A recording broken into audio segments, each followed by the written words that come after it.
all-consuming, so self-indulgent, so warlike, and I think we really have to, I'm sure we really have to celebrate a place like India, which by its very nature is so incredibly diverse and which works to bring people together. And I think in a large sense, we need to celebrate the idea that, of course, the English came and, of course, they killed people and they took over and they were trying to make money.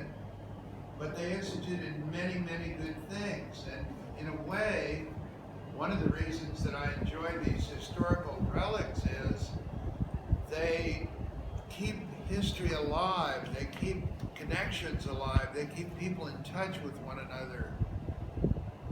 In a world with 7.4 billion people growing by 200,000 people a day, and in India growing as fast as it is, in parts of the world like France becoming anti-Muslim and anti-Jewish and anti-everything, and Britain jumping out of the European Union, which may be justified economically, but nevertheless is a break in the continuity and the friendship.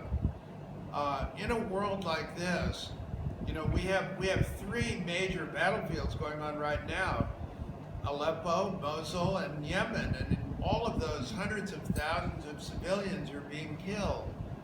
And the U.S. and Russia are wandering around on the outside, lobbing in shells and killing more people for obscure reasons. And everybody wants a bit more to consume.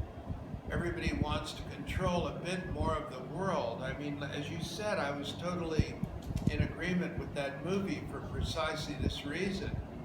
It doesn't work.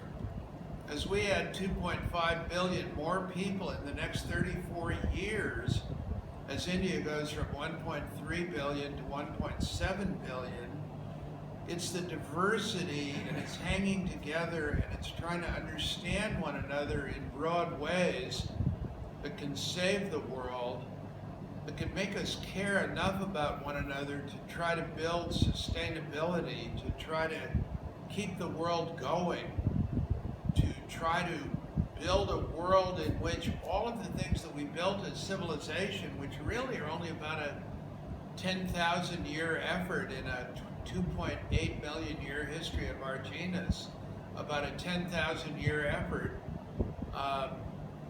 to keep any of that, to keep the music that we love, to keep the history that we love, the architecture that we love, the poetry that we love.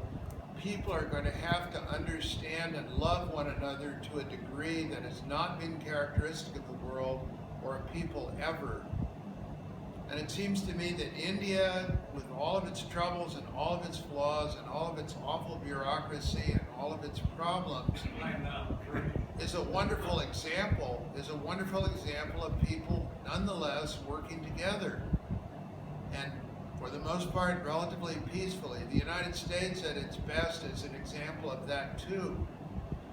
All large cities in the world are an example of that because they bring together diverse people under circumstances where, for better or for worse, they have to cooperate. And I see the efforts of so many people in this room contributing to that kind of understanding and love, which I think is our only hope for saving the values that we really appreciate, the values that the people who built this house had in mind, really, the values that those who restored the house so clearly had in mind. And I look on it as that kind of a celebration. I wanted to express myself on that. We have to do so very much more than we've ever thought of doing if we really want things to be well over the next few decades. And I hope we will, and I think this occasion has been a major invitation to do better. Otherwise, why are we here? Why are we on Earth? We have to do the best we can. We don't have any choice.